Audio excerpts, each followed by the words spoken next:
Hey everybody, this is Matthew Soltesiak and you're listening to Not the Same Old Lions podcast. Using my sportscasting background, I speak with a variety of guests and interview key players to gain more insight on what makes this team go. As the Detroit Lions enter a new gritty era, we'll look beyond just the kneecaps when it comes to the analysis. Welcome to another episode. In this episode, folks, we take a look at that transition from the 2023 NFL season, including the Super Bowl reflection, and we look at the Detroit Lions as they progress into the offseason, preparing for the 2024 NFL season.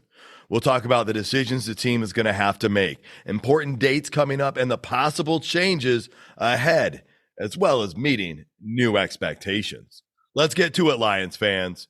This is Jason Kabenda with the Detroit Lions, and you're listening to Not the Same Old Lions podcast. I'm joined by Coach Jerry Angers, named Michigan High School Coach of the Year, as well as Coach of the Week by the Detroit Lions. He's also mentored numerous players at the college level and some all the way to the NFL. Great to have you here, Coach. Great to be here, Matt. Other than it's the end of the NFL season, but let's move forward. Yes, let's definitely do that. And as we do that, let's welcome back our listeners from the 2023 season and welcome in any new listeners as well. As mentioned, this is Not the Same Old Lions podcast, and the name brings two meanings with it. So let's get into that for just a quick refresher. First off, as most of our listeners know, it was Taylor Decker's comments that inspired the name of the show, showing that the team is different.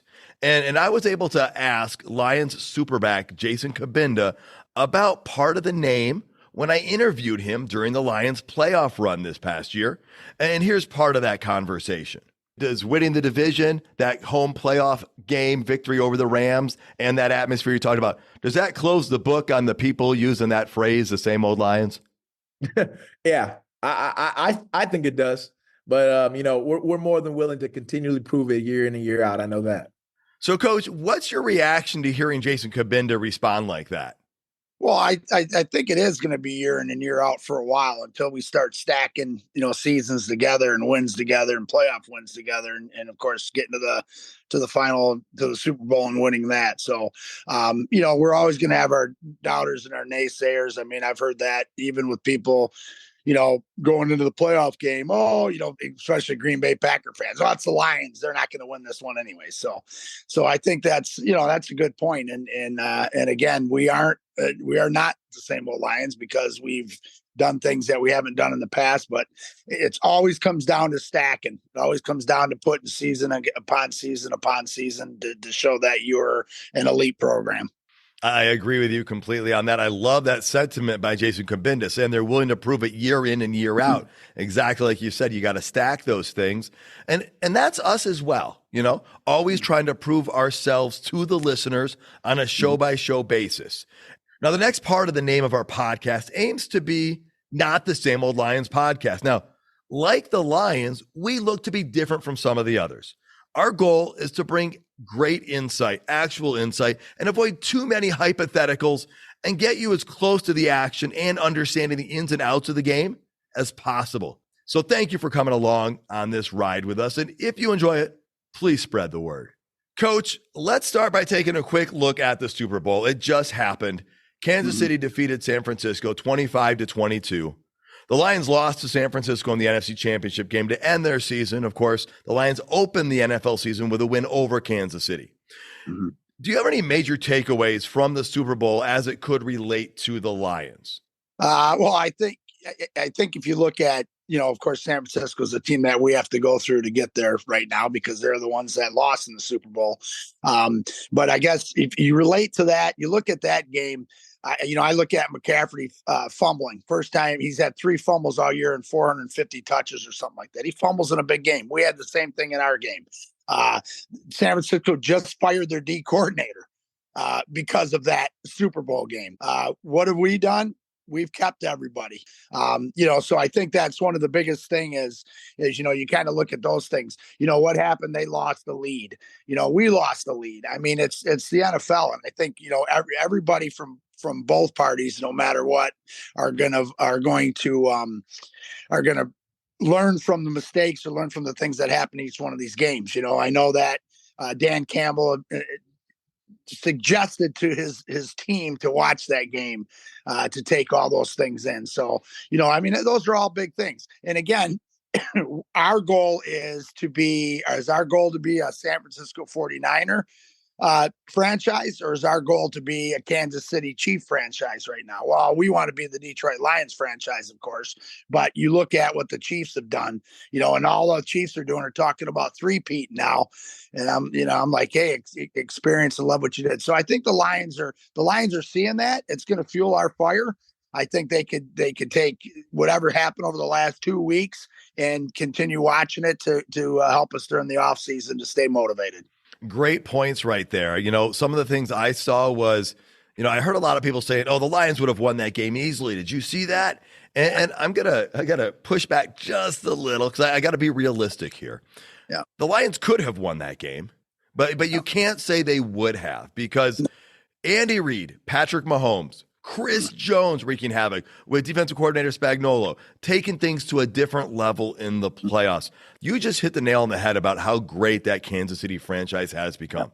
So you got to keep it real here. Yes, we beat them in week 1, but both teams were different at this point of the season. Both teams had different people contributing. We could have won it, but it doesn't mean we would have. And honestly, we didn't earn the right to play in that game. And so that's the other thing. We came real close. And so a couple of my big takeaways, though, were as good as Detroit was, it really shows the importance for the Lions to improve their defense. Mm-hmm. Right? Look how fundamental that was for Kansas City. I mean, there was a point where the Kansas City Chiefs were 1 first down away from losing that Super Bowl. And they threw an all-out pressure on the 49ers and forced an incomplete pass. And so you talked about how incredibly important the defense was on both sides of the ball in that game. And so that's one big takeaway. The other was both of those teams in the Super Bowl relied heavily on their kickers from long range. So those were a couple big things that stuck out to me from that game as well. Yeah. Oh, yeah. And even Shanahan went for it on a 4th and 3. Those are all part of the game. But you're right. You got to look at the defense part. They always talk about defense wins championships. Special teams win championships. Of course, you got to score points with the offense to win championships. But it's the 3 phases of the game, and that's what we emphasize. Dan Campbell emphasized that all year, and we have to shore up our defense from that standpoint so we can make big plays in those situations, or hit a 57-yard kick to win a game, or block an extra point so that it's only a 3-point game, and then they go down and score. So yeah, there was a ton of things in there that we definitely will learn from, and we know that we're in the and going in the right direction, and we have a great opportunity if we get better with the free agent market and drafting to be that team playing on that Sunday night at 6:30. And you know what, Coach? Our team, our coach got criticized for going for it on 4th down and not kicking the field goals. The 49ers got criticized for kicking the field goal. That was a lot closer. And so, yes, there's some variables in the situations, but, as I tell my students, the more success you have in this world, the more critics you have. And so, you know what? You're going to have critics no matter what you do. And you even brought it up with the Lions. No matter what happens this year, there's going to be naysayers. We heard them for like 3/4 of this season. But let's move on now. 2023 is now officially in the books. Coach, watching you and your teams through the years, I really have come to understand just how every team is unique for a franchise, for a school, for an organization. Each year is different. Nothing is promised tomorrow. So explain here, from a coaching standpoint, what is it like as the Lions transition to this offseason?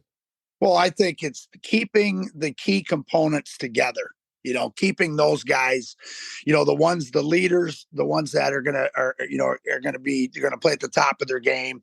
The ones that are going to sacrifice everything, the ones that are going to bring along the younger guys, in critical situations, whether it's, during a football game or whether it's during a workout or an OTA.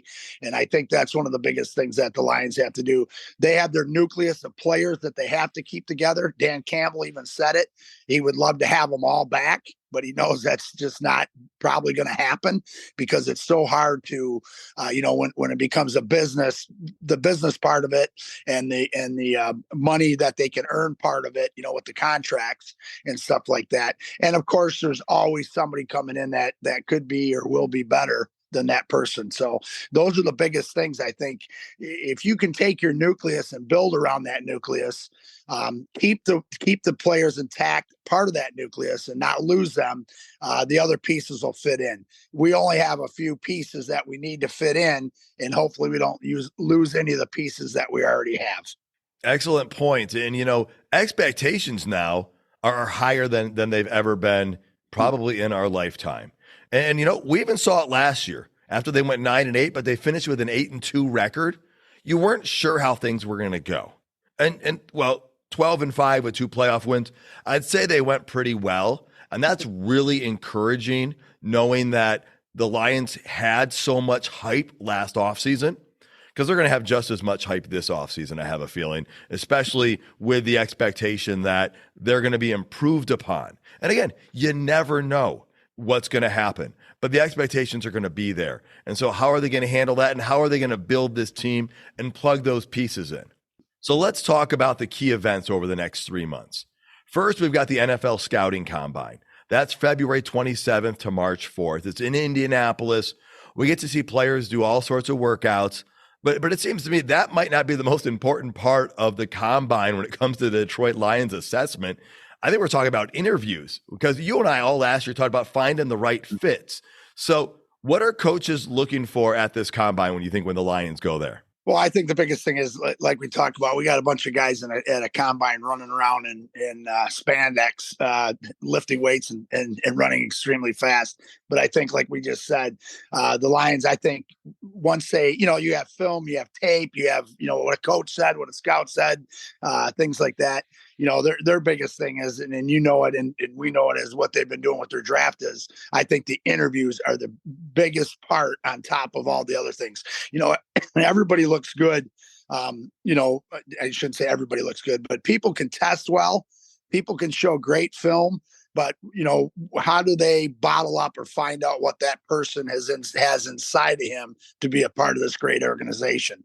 And I think that's what the biggest thing the Lions are doing. We've seen it in the past. We've heard it in the past from their drafts. When Brad Holmes has talked, is he a Lions man? Is he a blue collar guy? Is he going to fit? We talked about that during the free agent last year. And I think that's what Brad Holmes and Dan Campbell are going to be doing. They're going to find those guys that are going to fit in, and knock on wood. All we have to do is have a little bit of the success that we've had over the last 3 years to make this team better and get us into the championship game again. And of course, go to the Super Bowl. Yeah, I still love the Inside the Den episode where, I don't know if it was Jack Campbell or Sam Laporta, but there's an interview clip and they talked about them, and you could just see the type of player they were. And that's exactly it. Finding the right fit, because I don't think, honestly, there's much from those workouts that the Lions are looking for that they don't already know as far as what the player can do. And if I'm not mistaken, I think it was Sam Laporta who was injured and then came back to play in the bowl game for Iowa, even though they had their sights on the next level. And so that talked to you about the type of player that individual was, and that really helped sell them to the Lions. No, I totally agree. I mean, those are the things that you're looking at all the time. I mean, I look at Bo Nix, even though we're not after a quarterback, I don't think, but again, I'm not gonna guess on that one with Brad Holmes. But he's played everything he could just to make himself better, just to show that, and to show the thing. So I think that's what they're looking for. They're definitely gonna look for the guy that his brand is being a Lion, not what his brand is going to be or how he is going to be perceived as an athlete. All right, now once that event is over, that's when we see 2 big events coming up for adding players from the outside, right? Free agency in March and the NFL draft in April. Now, those players at the combine, they're going to be people that get selected in April. But before we get to either free agency or the NFL draft, the Lions are going to have a lot of decisions to make on their own players. If the calculations I looked at are correct, the Lions have about 38 players in flux, ranging from unrestricted free agents all the way to exclusive rights free agents and a number of in between.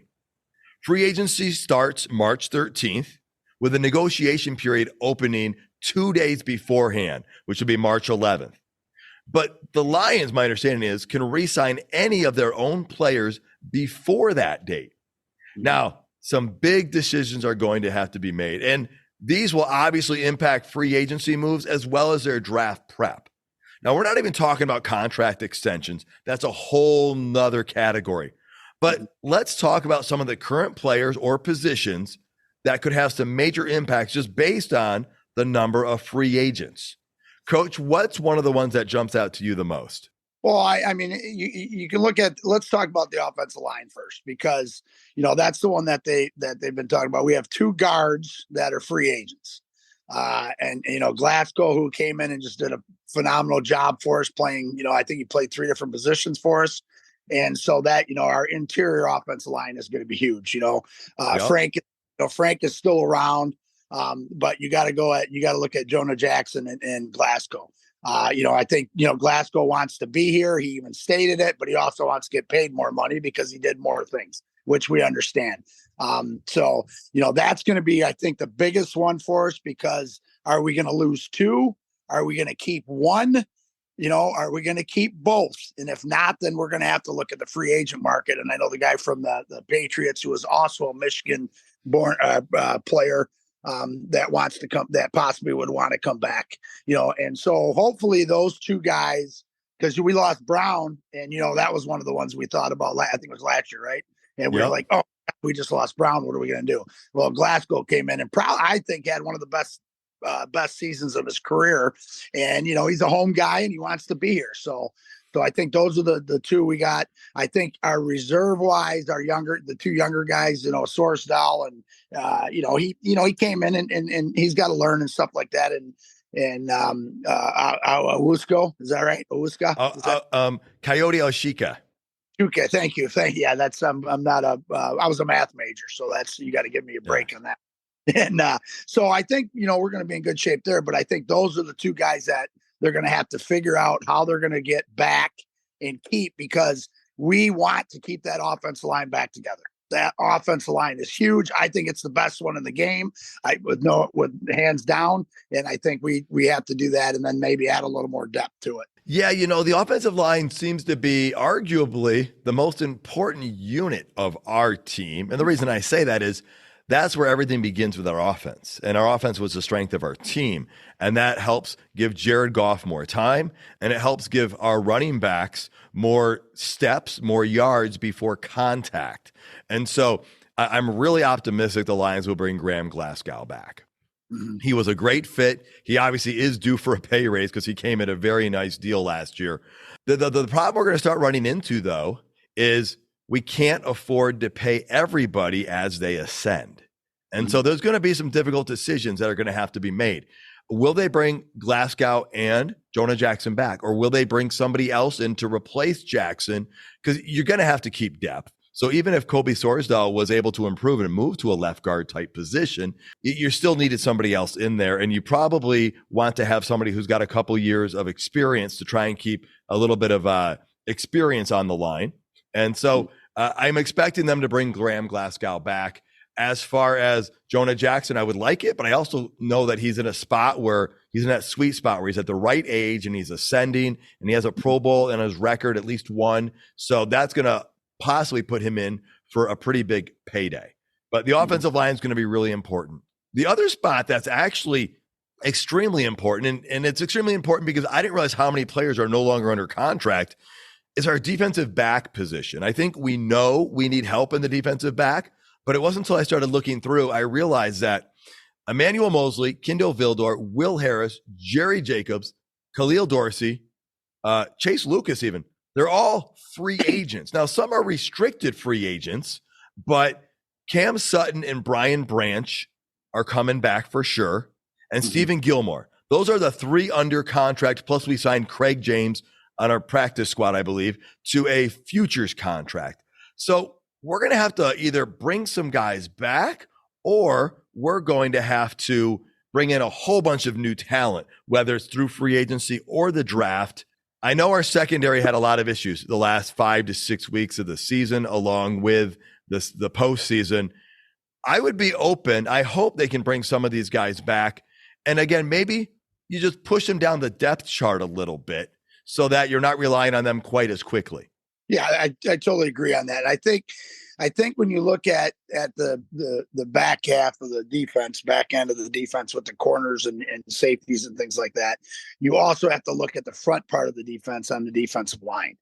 And so those determinations on that, whether they're going to draft a corner or whether they're going to bring one of these guys back and then go on into the free agency and try to find a corner, where are they going to spend their money? They're going to spend their money on the corner position or develop or draft a younger guy. There's some pretty good corners out there. And then you got to look at the front end on what are they going to do up front? Are we going to add a great pass rusher? Or are we going to draft a pass rusher and count on Houston? Those are things that, let's go back to the Super Bowl. I think we can touch base on that.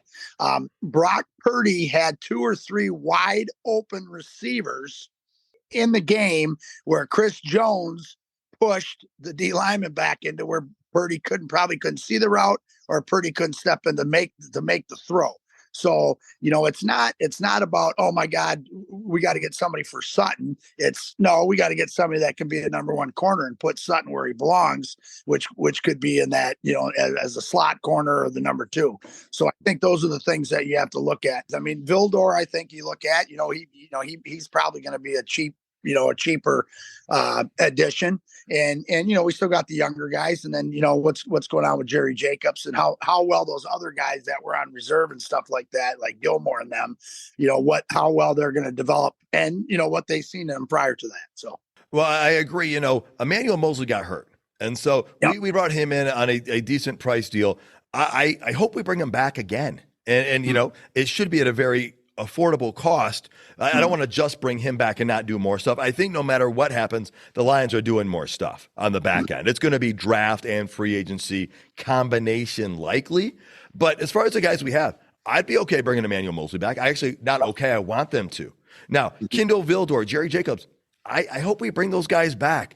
Vildor didn't get to our team till halfway through the season. I'm not saying we want all these guys to be our number 2 defensive back. We want Cam Sutton to be the number 2 DB. But you need to have depth, and some of these guys have shown abilities to fill that number 3 or 4 role. And so, and again, everything's got to be at the right price. And I think some of these guys are going to make that right price. And so that'll be good. But you just brought up the other part too, which is we need to look at defensive line because, in the Super Bowl, the defensive line helps the defensive backs. Now, with the defensive line, we got a lot of guys under contract because we've drafted quite heavily there. We don't have many people that are free agents. We've got Benito Jones, Tyson Alualu. Then we've got Romeo Okwara, James Houston, and Charles Harris. Now, James Houston is an exclusive rights free agent. I'm sure they're bringing him back. But there's not as many things that are going to be changing up front from what the Lions have. I think you and I both expect we're going to have an influx here. We're going to have some people bringing some things in there.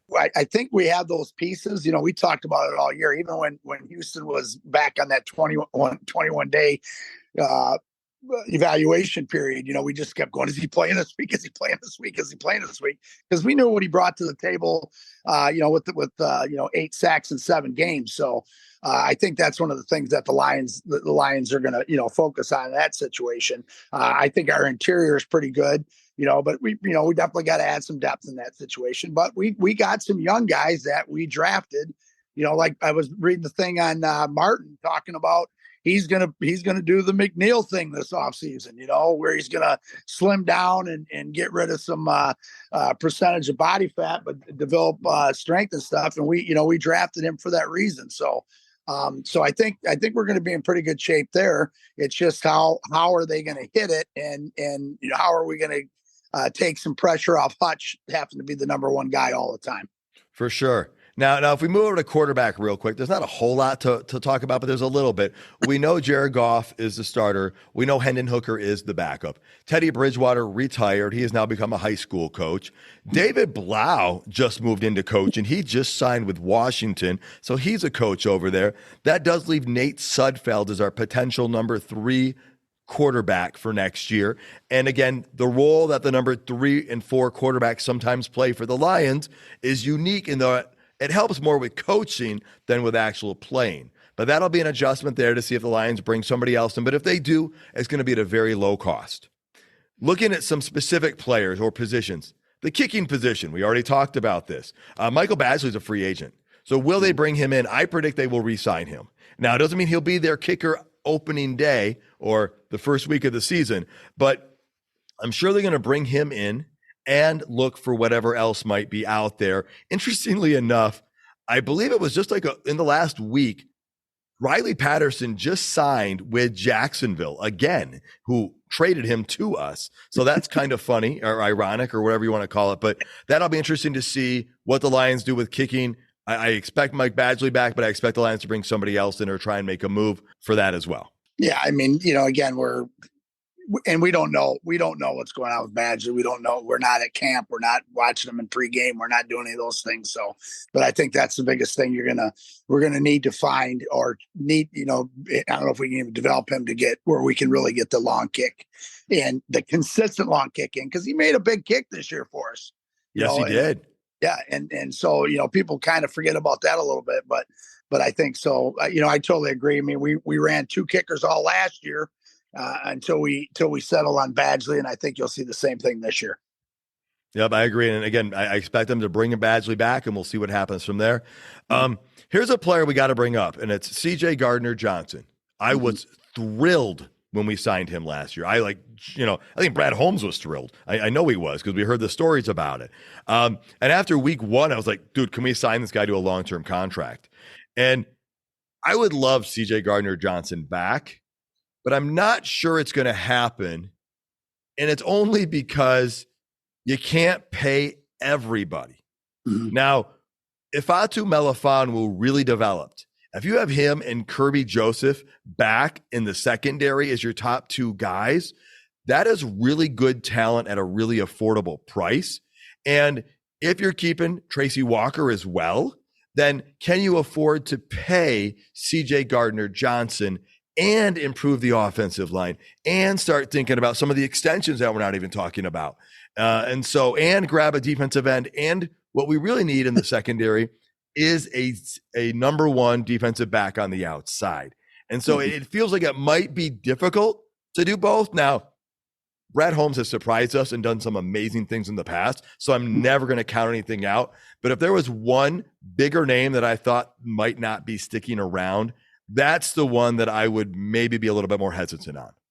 Mm-hmm. Yeah, I totally agree. I think the guys want him around. I think he brings a little bit of something to the table. Maybe he steps out of over the line a little bit in some spots, but again, he may be one too that's like, I don't want to move again. I want to be here. I mean, it sounds like he likes it here. It sounds like, he likes the players here and the team here and the concept here. And it may be that thing where it's unfinished business, where he said, we're going to the Super Bowl and we didn't get there. So he may be one of those guys that just says, hey, sign me, let's go. So hopefully, yeah, you know what? That's exactly right. I mean, you got to, the effort he put in to come back from that injury, to be a part of this playoff run was huge, and it made a difference. And so obviously we would love to have him back. The question is, can all the pieces fit in there? Because we do know we do need to make some improvements in some areas that are going to require some resources financially, and there's a salary cap. So we have to see how all that works together. A couple other things to watch. Josh Reynolds, Donovan Peoples-Jones at wide receiver. I'm hopeful and optimistic we'll bring Josh Reynolds back because he isn't going to be a super expensive person to retain, but he's also someone of quality that had a great rapport with Jared Goff and knows his offense really well. I think that would be a great spot to bring him back. I'm hoping, running back wise, I would love to see Craig Reynolds come back. Any guys you see on the potential free agency that you're hoping the Lions bring back?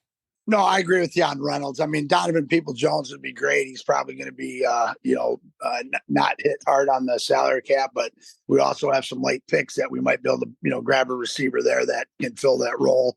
I think because we have Green, I mean, Tom Kennedy's still there. I mean, Green that we drafted last year for a reason, and he got some reps, and so he may fall right in that Donovan Peoples-Jones thing, and I think this is one of those areas that they're not gonna spend a lot of money on that situation, keeping somebody around, because we have to extend St. Brown's contract. I was just looking at real quick.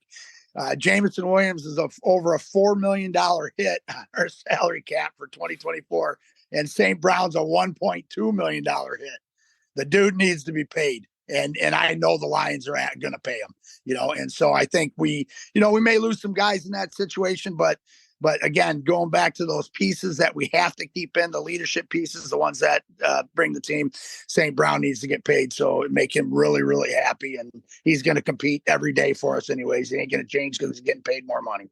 Oh, exactly. There's a number of players that we're going to be looking at here before too long that we know are due for extensions, and that's what's going to go into the whole formula with who we can bring back. And also, remember, things can get unpredictable. Look at last year, right? Last year, Jamal Williams, he dragged his feet. Well, his agent apparently dragged his feet. And the Lions pivoted, once free agency hit, because we all thought Jamal Williams was coming back, but they didn't want to be left with nothing. So they went and they grabbed David Montgomery. And so, you just never know how it's going to go. But I'm very confident in the Lions administration, their front office people, along with Dan Campbell's insight, to get the right players at the right price to fit the team. So Definitely. After the dust settles on free agency, we're going to have the NFL draft. That's April 25th to 27th. That will be taking place in Detroit City. And the Lions will be drafting 29th. Now, it's my understanding the Lions have never, ever drafted this late with their original pick in the first round.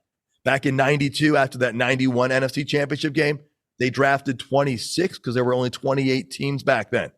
The Lions did pretty good with that pick, though, folks. They took a defensive end by the name of Robert Porcher. And oh my goodness, if we found somebody like that in this draft at that spot, I would love that. But we'll save that draft talk for down the road. Coach, we're running out of time. Any final thoughts before we get out of here? No, just looking forward to the next month or so as this all works itself out, and just hopefully we have all those pieces together and add a few more to get us to where we need to be, and that's at the Super Bowl. I hear you on that. It's going to be an exciting offseason, and we're just going to be itching every day to get closer to training camp, to all those other dates, and then eventually to preseason and kickoff. Well, folks, we will have more on the draft as the time gets closer. Our next episode will take a closer look at free agency here in the next couple weeks. What are you hoping the Lions do with their current roster or with bringing people in? Let us know. Leave comments on our YouTube page. And thank you so much for tuning in, folks. You can find all the episodes at notthesameoldlions.com. If you're listening on YouTube, please hit that like button. While you're at it, tell your friends about this show, and please subscribe regardless of your listening platform. Until next time, stay gritty, my friends.